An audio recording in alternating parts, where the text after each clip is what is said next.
Hi, this is Sally and welcome back to Heart of a Soul. I want to start all my videos by thanking my family and friends for liking and sharing and all the new subscribers. I really appreciate you guys. I wasn't going to make a video till later this week, but I had some time and I'm really excited about this. So I wanted to jump into our next topic. And today I'm going to talk about redefining yourself. Sometimes we get to a point in our life where it's like, how did I get here? Is this really who I am and really what I want to do with my life? And if you ever found yourself asking yourself that question, you might want to consider redefining yourself and figuring out who that really is and where you really want to be in your life. And when I looked at the definition of redefine, it said, again, to reformulate, re-examine, and re-evaluate, especially to change. Now, I'm all about change, okay? I tell people, you would not have liked me 10 years ago. I am practically a totally different person. And I encourage it. I encourage change, even, and it's constant. So when I first started doing this, it was like, okay, who do I want to be? Where do I want to go? What does she look like? And as I got a little bit closer to that person, it was like, okay, well, maybe not that. So I'm going to change this and I'm going to change that. So it's, even if you think you have an idea of who that is, as you start to get closer, you might realize that, you could fine tune it, and get closer to who you really want to be. So to start, I was the only girl with 3 brothers, and the neighborhood that we lived in, had mostly boys. So even at church, I was always the youngest one in the group. So I found myself taking on their mannerisms, the way they talk, the way they act. Even to hang out with my brothers and the kids from the neighborhood, I had to learn to play baseball and play football so that I could hang around with these different groups and have something in common with them. So as I grew up into a teenager, I was a tomboy and wore really baggy clothes. And at home, I remember my mom constantly asking me, why do you have to act like that? Why do you have to do this? Why do you have to do that? And it made me feel like, because that's not what I want to do, and it was hard because, especially with parents, they have an idea of who they think we should be and what we should be doing with our lives. But we have to learn to follow and not be afraid to follow that little voice inside of us that's telling us, I don't have to if I don't want to. And I'm not saying disrespect your parents and not follow the rules, but I am saying that, it's okay if you don't want to dress a certain way or talk a certain way or things like that. And I carried that around with me for a long time. And as I became a teenager, I kind of started to step into my own more at home because my parents had no choice but to deal with me. But I know that around these other groups, I never really felt like myself. I felt like I had to wear a different face for different people. And no one really encouraged me to just be who I really am. And be somewhere between being a teenager and becoming an adult, I totally lost myself. I let my environment, my family, my friends dictate who I was and how I was acting, how I was dressing. And I wasn't happy, and I was tired. I was tired of having to change faces every time I went around a different group. I was tired of pretending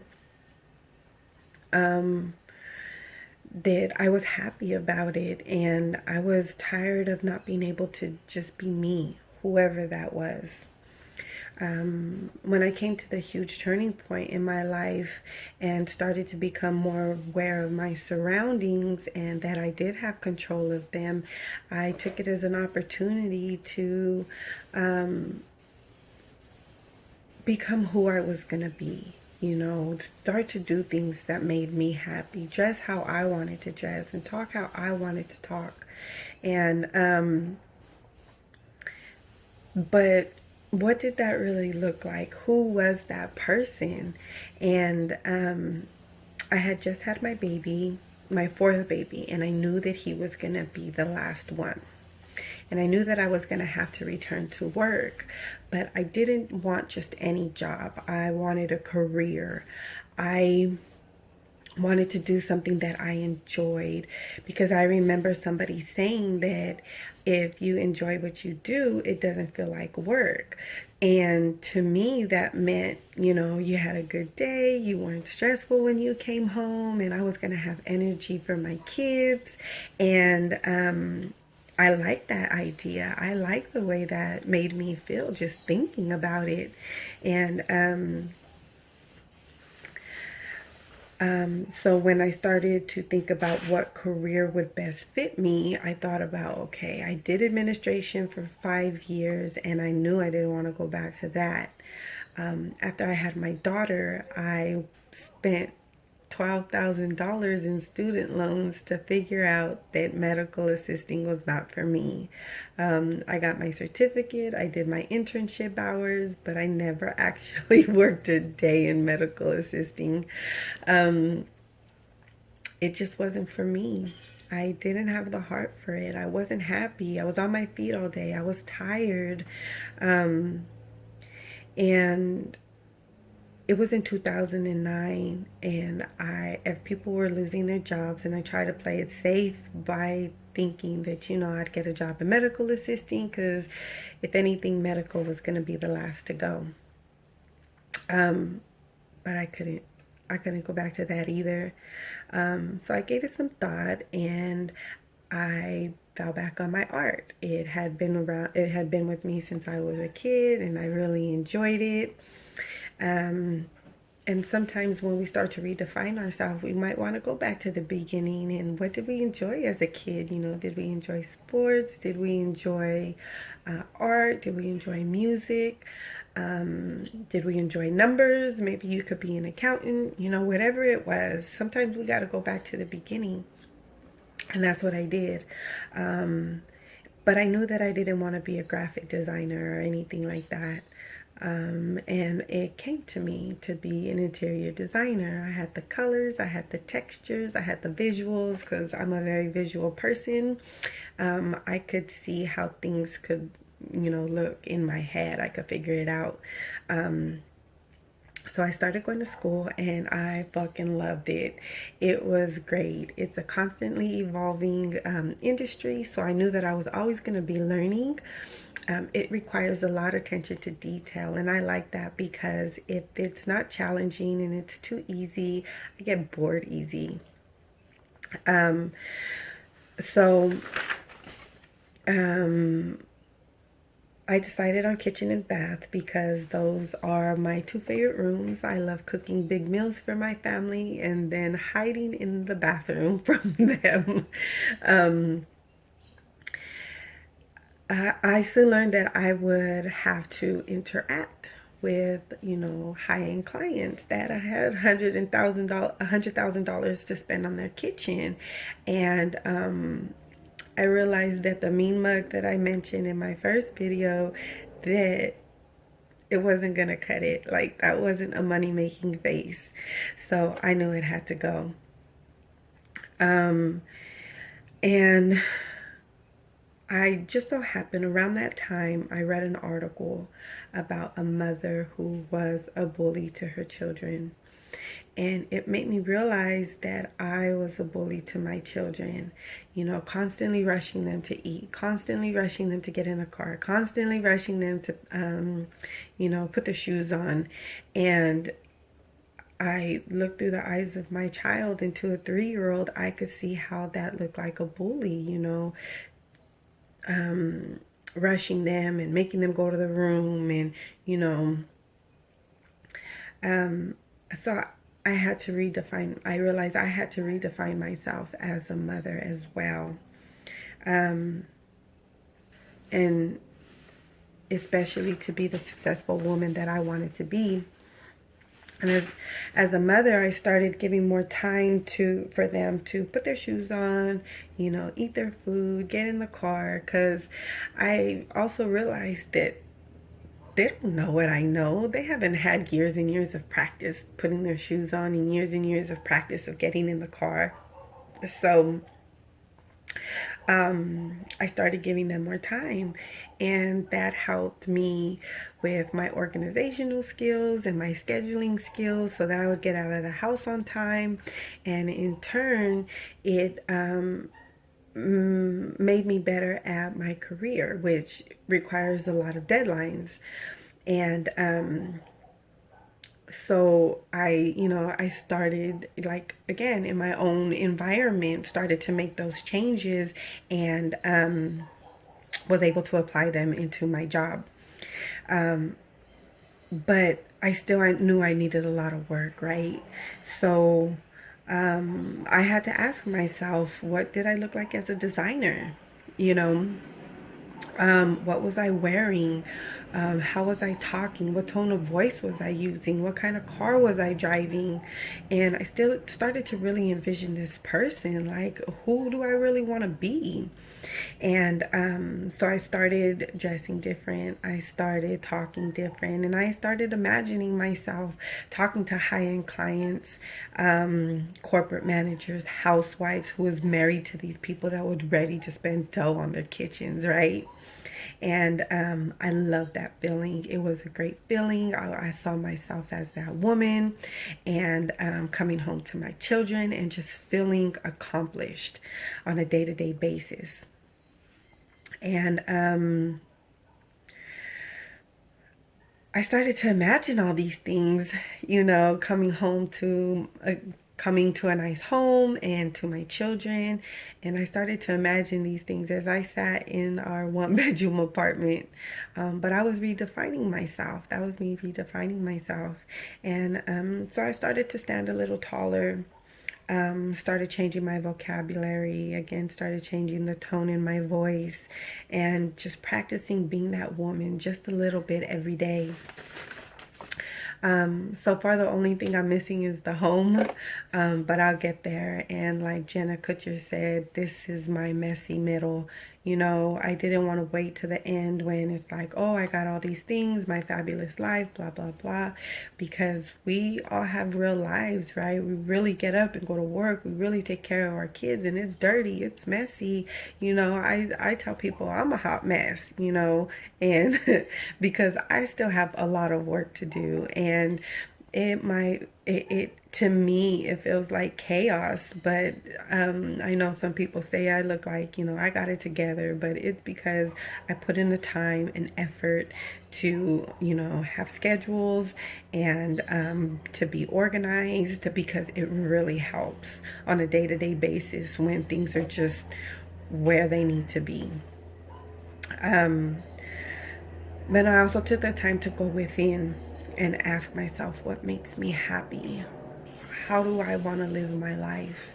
And what does that person look like in 3 years, in 5 years, in 10 years? And even though I'm closer to it than I was 8 years ago, I still have a long way to go. As those 3-year mark passed, I was like, okay, I see her, but maybe there's something else.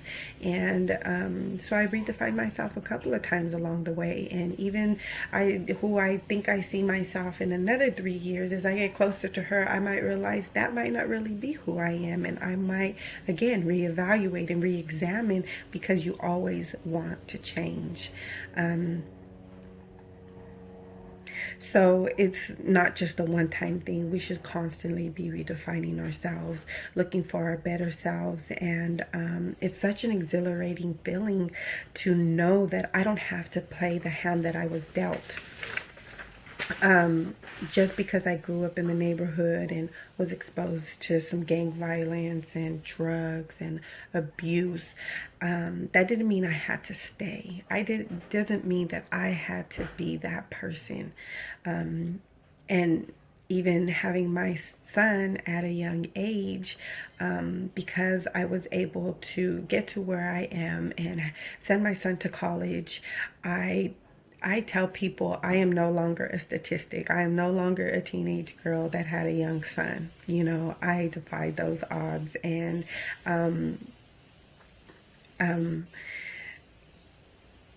so I get excited about where I'm at and where I've come from.